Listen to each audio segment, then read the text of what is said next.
آخر میں اس سوال کے جواب میں میٹھے میٹھے مسلمان بھائیوں سے بھی ریکویسٹ کروں گا کہ قرآن کو جب آگ لگائی گئی تو آپ کو تو بڑا اشتعال آیا ہے، لیکن جو کچھ آپ قرآن کے ساتھ کر رہے ہیں، یہ کتاب زندگی تھی، کتاب ہدایت تھی، انہوں نے آگ لگائی ہے، آپ نے آگ لگائے بغیر اس کتاب کے اوپر پابندی لگا دی ہے، اسے جزدان میں لپیٹ کے سب سے اونچی جگہ پہ رکھا ہوا ہے جہاں سے کوئی غلطی سے بھی نہ اٹھا لے، اپنی بچیوں کی رخصتی کے لیے بچوں کو نیچے سے گزارنے اور پیپر دینے کے لیے بچوں کو جانے کا یہ ذریعہ بنایا ہوا ہے، اس سے زیادہ آپ قرآن کو اہمیت نہیں دیتے، تو شامت تو آپ کی بھی آنی ہے، قرآن کی بے حرمتی تو آپ نے بھی کی ہوئی ہے۔ وہ لوگ جو پوری زندگی قرآن کھول کے نہیں پڑھتے ترجمے کے ساتھ کہ اللہ نے ہم سے کیا ڈیمانڈ کی ہے، وہ لوگ مر جاتے ہیں تو ان کی میت پہ بیٹھ کے لوگ قرآن پڑھ رہے ہوتے ہیں ان کو ثواب پہنچانے کے لیے، تو کیا ثواب پہنچنا ہے ان کو خود ہی سمجھ لیں، جس نے خود اپنی زندگی میں اللہ کو سیریس نہیں لیا۔ سورۃ الفرقان کی آیت نمبر 30 ہے، 30 قرآن حکیم میں سخت ترین آیات میں سے ہے، پارہ نمبر 19 کے پہلے پیج پہ، وقال الرسول یا رب ان قوم اتخذوا هذا القرآن مہجورا۔ نبی صلی اللہ علیہ وآلہ وسلم شکایت کریں گے کہ اے اللہ میری امت نے قرآن کو پیٹھ کے پیچھے ڈال دیا تھا۔ ہمیں تو بتایا گیا نبی علیہ السلام شفاعت کریں گے، انشاءاللہ ضرور کریں گے، لیکن شکایت بھی تو لگائیں گے، اور جب شکایت لگے گی پھر شفاعت کی انٹینسٹی کیا رہ جائے گی، اس کو بھی سوچنے کی ضرورت ہے۔ نبی علیہ السلام پوری زندگی قرآن قرآن قرآن قرآن۔ سورہ ال عمران کی آیت نمبر 103 ہے، وَاعْتَصِمُوا بِحَبْلِ اللَّهِ جَمِيعًا وَلَا تَفَرَّقُوا۔ اللہ کی رسی یعنی قرآن، وہ غدیر خم کی حدیث ہے صحیح مسلم میں، انٹرنیشنل نمبر کے مطابق 6225 سے 6228 تک، اللہ کی رسی اس کتاب کو کہا گیا، مضبوطی سے پکڑ لو اور فرقہ واریت میں مت بٹو۔ مطلب یہ ہے کہ بائنڈنگ فورس امت کے لیے فرقہ واریت سے نجات کے لیے قرآن ہے، تبھی کہا گیا نا کہ اللہ کی رسی کو پکڑو، بائنڈنگ فورس ہوگی تو پھر آپ علیحدہ نہیں ہوں گے نا۔ اور اس کو وائس ورثہ بھی کر لے کہ جو اللہ کی کتاب کو چھوڑے گا وہ لازمی فرقہ واریت میں پڑ جائے گا، اینڈ وائس ورثہ۔ فرقہ واریت کو ختم کرنے کے لیے کتاب اللہ کو پکڑنا ہے، اور اگر چھوڑیں گے تو فرقہ واریت آٹومیٹکلی ہو جائے گی۔ اسی طریقے سے صحیح مسلم میں 2005 نمبر حدیث ہے، اللہ کے محبوب صلی اللہ علیہ وآلہ وسلم جب بھی کوئی تقریر کوئی خطبہ دیتے، چاہے جمعے کا ہوتا عیدین کا ہوتا، آپ علیہ السلام ہر خطبے کا آغاز اس سے کرتے، حمد و صلات کے بعد، فَإِنَّ خَيْرَ الْحَدِيثِ کتاب اللہ، آگاہ ہو جاؤ کہ بہترین کلام، بے شک سب سے بہترین کلام اللہ کی کتاب ہے، وَخَيْرُ الْهَدِي هَدِيُّ مُحَمَّدٍ صلی اللہ علیہ وسلم، اور ہدایت یافتہ راستہ محمد صلی اللہ علیہ وآلہ وسلم کا ہے، وَشَرُّ الْأُمُورِ مُحْدَثَاتُهَا، اور بدترین کام وہ ہیں جو دین میں خود سے داخل کر دیے جائیں، وَكُلَّ مُحْدَثَةٍ بِدْعَةٍ، اور تمام نئے کام بدعتیں ہیں، وَكُلَّ بِدْعَةٍ ضَلَالَةٍ، اور تمام بدعتیں گمراہیاں ہیں، وَكُلَّ ضَلَالَةٍ فِي النَّارِ، اور تمام گمراہیاں دوزخ میں لے جانے والی ہیں۔ یہ صحیح مسلم میں بھی، سنن نسائی میں بھی، ابو داؤد ترمذی ابن ماجہ میں بھی سکیٹرڈ فارم میں یہ سارے خطبے موجود ہیں۔ تو نبی علیہ السلام پوری زندگی جس کتاب کو ایمفسائز کرتے رہے، اس کتاب کو آگ لگانے پر کافر پر تو غصہ ہے جو آپ نے انٹلیکچول آگ اس کتاب کو لگا رکھی ہے، فزیکل آگ نہیں لگائی ہوئی، لیکن اینڈ رزلٹ یہ ہے کہ انہوں نے بھی کتاب اللہ کی توہین کی، آپ نے توہین اس حوالے سے کر دی کہ قرآن کے اوپر عمل ہی نہیں کیا، قرآن کو جزدان میں لپیٹ کے رکھ دیا، اس کا ترجمہ ہی نہیں پڑھا۔ اور یار کوئی گورا بھی آپ کو خط لکھے نا تو آپ 4 دوستوں کے پاس جائیں گے اس کا ترجمہ کروانے کے لیے، اور جو اللہ نے آپ کی کتاب زندگی آپ کی طرف بھیجی، آپ کے پاس یہ ٹائم بھی نہیں کہ اس کے ترجمے ہوئے میں، اگر آپ بریلوی ہیں احمد بریلوی صاحب کا ترجمہ پڑھ لیں، اگر دیوبندی ہیں اشرف علی تھانوی صاحب کا پڑھ لیں، اگر اہل حدیث ہیں تو جونا گڑھی صاحب کا پڑھ لیں، اگر آپ اہل تشیع ہیں تو سید فرمان علی شاہ صاحب کا پڑھ لیں، اگر آپ بالکل سادہ مسلمان ہیں، کسی کا نہیں پڑھنا چاہتے، نیوٹرل بندوں کا، تو آپ مولانا مودودی کا پڑھ لیں، اور اسی طریقے سے فتح محمد جلندری کا پڑھ لیں، وہ پڑھو صحیح، روند نہ مارو۔ تو قرآن کو انہوں نے آگ لگائی بھی ہے، اور آپ نے آگ لگائے بغیر قرآن بین کیا ہوا ہے، اور اس سے بڑھ کر یہ کہ انڈیا پاکستان بنگلہ دیش کا مولوی کہتا ہے قرآن ڈائریکٹ نہ پڑھنا گمراہ ہو جاؤ گے۔ یہ جو یہودی نما مولوی آپ کے ممبر پہ چڑھا ہوا ہے، اگر آپ کو کوئی یہودی عیسائی آ کے کہ قرآن نہیں ڈائریکٹ پڑھنا آپ گمراہ ہو جاؤ گے، آپ کہیں گے اللہ کا دشمن ہے، اور اگر مولوی کہتا ہے تو آپ کہتے ہیں سبحان اللہ بالکل صحیح کہہ رہے ہیں مفتی صاحب۔ تو اس کی پھکی میرے پاس ہے، ان سے کہ ہم ڈائریکٹ قرآن پڑھتے بھی نہیں ہیں, ہم تو احمد بریلوی صاحب سے پڑھ رہے ہیں کیونکہ ترجمہ انہوں نے کیا ہوا ہے. آپ بتائیں آپ کو قرآن زیادہ آتا ہے یا احمد بریلوی صاحب کو؟ تو کون سا بریلویوں کا مفتی ہے جو کہے گا مجھے زیادہ آتا ہے؟ تو ان کو تو انہوں نے اردو میں کیا, اور اردو میری مدر ٹنگ ہے. جس طرح صحابہ کرام کی مدر ٹنگ تھی عربی, ان کو کسی سے ترجمہ نہیں کرانا پڑتا تھا. زیادہ تر صحابہ بالکل امی تھے, ان پڑھ تھے, لیکن ان کی زبان تھی, ان کو سمجھ آتی تھی. اب اردو تو ہماری اپنی زبان ہے نا, اردو سیکھنے کے لیے تو ہمیں کسی مولوی کے پاس جانے کی ضرورت نہیں ہے. اور اگر مولوی کے پاس جانا ہے تو سب سے بڑے مولوی نے ترجمہ کر دیا احمد بریلوی صاحب نے. دیوبندی سے پوچھیں کہ آپ کو زیادہ علم ہے یا اشرف تھانوی صاحب کو, کہا تھانوی صاحب کو. تو ہم کہیں ہم تو ان سے پڑھتے ہیں, انہی کا ترجمہ ہے. اور یہ ترجمے انہوں نے کیا قرآن بیچنے کے لیے اور پیسے کمانے کے لیے لکھے تھے یا عوام الناس کی بھلائی کے لیے؟ بھلائی کے لیے.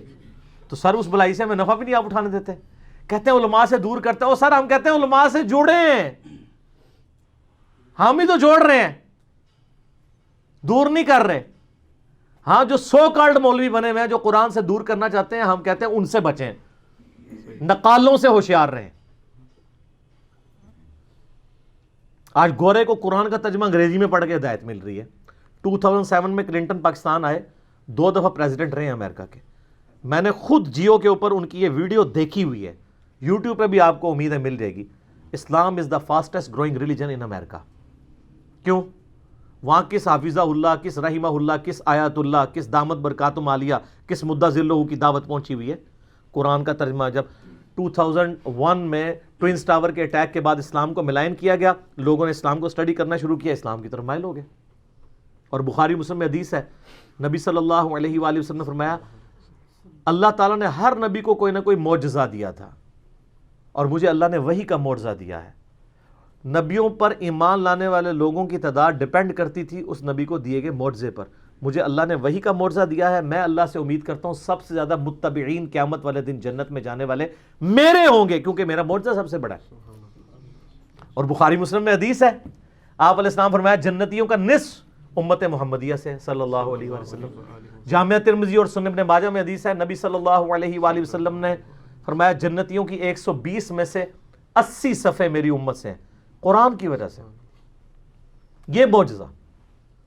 پھر صحیح مسلم میں جو 2950 نمبر حدیث ہے, حجۃ الوداع کی ڈیٹیلڈ حدیث, امام باقر علیہ السلام نے جابر بن عبداللہ سے جو روایت کی ہے, امام محمد باقر بن علی بن حسین بن علی, یعنی امام حسین کے پوتے تھے, امام جعفر کے والد, جابر بن عبداللہ سے وہ روایت کرتے ہیں. اس میں الفاظ ہیں, بڑی لمبی حدیث ہے, کہ حجۃ الوداع کے موقع پر نبی علیہ السلام نے فرمایا تھا میں تم میں وہ چیز چھوڑ کے جا رہا ہوں کہ جسے مضبوطی سے پکڑ لوگے تو میرے بعد کبھی بھی گمراہ نہیں ہوگے, وہ اللہ کی کتاب ہے. مسلم شریف میں صرف اللہ کی کتاب کا ذکر ہے. ہاں ایک حسن درجے کی روایت ہے, اس کو سپورٹو, وہ المستدرک الحاکم میں ہے, انٹرنیشنل نمبر کے مطابق 318 کتاب العلم چیپٹر میں, کہ میں اپنے بعد تم میں 2 چیزیں چھوڑ کے جا رہا ہوں, ایک اللہ کی کتاب اور دوسری اس کے رسول کی سنت صلی اللہ علیہ وسلم. ان کو پکڑ لینا, کبھی بھی گمراہ نہیں ہوگے. اور ظاہر ہے سنت کو ماننا قرآن کو ماننا ہی, قرآن نہیں ہمیں سنت کی طرف ترغیب دلائی ہے نا. من یطع الرسول فقد اطاع اللہ, جس نے رسول اللہ کا حکم مانا گویا اس نے اللہ کا حکم مانا. قل ان کنتم تحبون اللہ فاتبعونی یحببکم اللہ, اگر تم اللہ سے محبت کرتے ہو تو پھر نبی علیہ السلام کی اتباع کرو, پھر اللہ بھی تم سے محبت کرے گا. تو حجۃ الوداع پہ بھی قرآن. پھر حجۃ الوداع کے بعد جو خطبہ غدیر خم کا, مدینہ شریف واپس آتے ہوئے خم نامی گاؤں میں آپ علیہ السلام نے خطبہ دیا. صحیح مسلم میں اوپر تلے 4 حدیث ہیں, 6225 سے 6228 تک. آپ علیہ السلام کے الفاظ ہی کنکلوڈنگ ہے, اے لوگو آگاہ ہو جاؤ, میں بھی ایک انسان ہوں, قریب ہے کہ اللہ کا قاصد یعنی موت کا فرشتہ میرے پاس آئے اور میں اس کی دعوت قبول کر لوں. میں اپنے بعد تم میں 2 بھاری چیزیں چھوڑ کے جا رہا ہوں, ان میں سے پہلی چیز اللہ کی کتاب ہے, اس میں ہدایت ہے, اس میں نور ہے. تم اللہ کی کتاب کو پکڑو, اپنا تعلق اس کتاب کے ساتھ مضبوط کرو. اللہ کی کتاب اللہ کی رسی ہے, جو اسے پکڑے گا ہدایت پر ہوگا, جو چھوڑ دے گا گمراہ ہو جائے گا. اور زید بن ارقم کہتے ہیں پھر نبی علیہ السلام ہمیں ترغیب دلاتے رہے, اللہ کی کتاب, اللہ کی کتاب, اللہ کی کتاب, لیکن امت نے چھوڑ دی کتاب. اور پھر فرمایا دوسری بھاری چیز میرے اہل بیت ہیں, میں اپنے اہل بیت کے معاملے میں تمہیں اللہ کا خوف دلاتا ہوں. 3 دفعہ یہ بات ریپیٹ کیا آپ علیہ السلام نے. لیکن امت نے نہ قرآن کو پکڑا اور نہ اہل بیت کو چھوڑا, ساروں کو ذبح کر دیا, بالکل الٹ نصیحت پہ چلے. وہاں پہ بھی اللہ کی کتاب کو پکڑنے کا حکم تھا. پھر بخاری اور مسلم دونوں میں حدیث ہے نبی اسلام کے وفات والے چیپٹر میں عبداللہ ابن ابی اوفا سے کسی نے پوچھا کہ بتائیے کہ یہ وصیت کرنا کیوں ضروری ہے, کیا اللہ کے نبی علیہ السلام نے بھی وصیت کی تھی؟ انہوں نے کہا یہ وصیت کرنا اس لیے ضروری ہے کہ قرآن میں وصیت کا ذکر آیا ہے اور اللہ کے نبی علیہ السلام نے ہمیں قرآن پر چلتے رہنے کی وصیت کی تھی. یعنی وصی رسول کون ہے؟ کتاب اللہ. پھر صحیح مسلم میں حدیث ہے 1897, سیدنا عمر کہتے ہیں کہ میں نے نبی علیہ السلام سے خود سنا تھا کہ اللہ تعالیٰ اس کتاب کی وجہ سے لوگوں کو عروج دے گا اور اس کتاب کی وجہ سے ذلیل کرے گا. تو ڈاکٹر اقبال نے جواب شکوہ میں بھی کہا نا, وہ زمانے میں معزز تھے مسلمان ہو کر اور تم خوار ہوئے تارک قرآن ہو کر. یعنی تمہاری ذلت کا سبب جو ہے وہ قرآن حکیم کو چھوڑنا ہے. تو قرآن حکیم پہ تو اتنی زیادہ حدیثیں ختم نہیں ہوں گی. صحیح مسلم میں 534 نمبر حدیث ہے, القرآن حجت لک او علیک, قرآن قیامت والے دن یا تو تیرے حق میں دلیل بنے گا یا تیرے خلاف دلیل بن جائے گا. استغفر اللہ واتوب الیہ. سر جب قرآن کسی کے خلاف دلیل بن گیا اس کے پاس کیا سہارا رہ جانا ہے بچنے کا؟ بخاری اور مسلم میں حدیث ہے نا, حدیث شفاعت ڈیٹیلڈ, اس میں یہ بھی الفاظ ہیں نبی علیہ السلام فرمایا جب میں آخری دفعہ دوزخ کی طرف جاؤں گا نا تو مجھے بتایا جائے گا کہ اب دوزخ میں صرف آپ کے وہ امتی رہ گئے جنہیں قرآن نے جنت میں جانے سے روک لیا اور وہ کبھی بھی جنت میں نہیں جائیں گے. کون؟ انہ من یشرک باللہ فقد حرم اللہ علیہ الجنہ ومأواہ النار وما للظالمین من انصار. مشرک کو قرآن روک لے گا. ان اللہ لا یغفر ان یشرک بہ ویغفر ما دون ذلک لمن یشاء. بے شک اللہ شرک کو تو معاف نہیں کرے گا, اس کے علاوہ جتنے گناہ ہیں جس کے لیے چاہے گا معاف کر دے گا, وہ بھی اوپن لائسنس نہیں ہے. حتیٰ کہ بخاری و مسلم دونوں میں حدیث ہے نبی علیہ السلام نے فرمایا اللہ تعالیٰ نے ہر نبی کو کوئی نہ کوئی دعا دی تھی جو اس نے دنیا میں ہی مانگ لی. حضرت نوح علیہ السلام نے مانگ کے اپنی قوم کے خلاف عذاب مانگ لیا.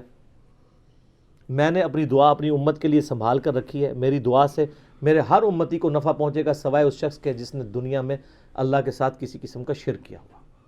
شرک is the most sensitive issue in the sight of اللہ. البتہ دنیا میں توبہ کر لی پھر آخرت میں معافی ہے, بلکہ سورہ الفرقان کی آیت نمبر 70 ہے کہ جو دنیا میں شرک سے بھی توبہ کر لے گا ہم اس کے گناہوں کو بھی نیکیوں سے بدل دیں گے, لیکن دنیا میں, آخرت میں معافی نہیں ہوگی. تو قرآن یا تمہارے حق میں حجت ہے یا تمہارے خلاف. صحیح مسلم 534 انٹرنیشنل نمبرنگ کے مطابق. تو اب آپ کو وہ آیت سمجھ آئے گی جو میں نے ان احادیث سے پہلے بیان کی. وقال الرسول یا رب ان قوم اتخذوا هذا القرآن مہجورا. رسول اللہ شکایت کریں گے صلی اللہ علیہ وآلہ وسلم کہ اے اللہ میری قوم نے قرآن کو پیٹھ کے پیچھے ڈال دیا تھا, والعیاذ باللہ تعالی. تو اس موقع پہ میں یہ ناروے والے واقعے کے بعد میں یہ کہتا ہوں کہ آپ لوگوں نے جو گمراہی کی آگ میں جھونکا ہوا ہے نا یہاں پہ امت کو قرآن سے دور کر کے, تو کام آپ بھی وہی کر رہے ہیں. انہوں نے فزیکل آگ لگائی ہوئی ہے, آپ نے انٹلیکچوئل آگ لگائی ہوئی ہے. اینڈ رزلٹ یہ ہے کہ اس آگ سے قرآن تو ختم نہیں ہوگا, لیکن جو آگ آپ نے یہاں قرآن سے دور کر کے لوگوں کو لگائی ہے آپ کروڑوں لوگوں کو دوزخ کی آگ میں جھونکنے جا رہے ہیں, والعیاذ باللہ تعالی. اللہم اجرنا من النار, اللہم اجرنا من النار, اللہم اجرنا من النار, آمین ثم آمین.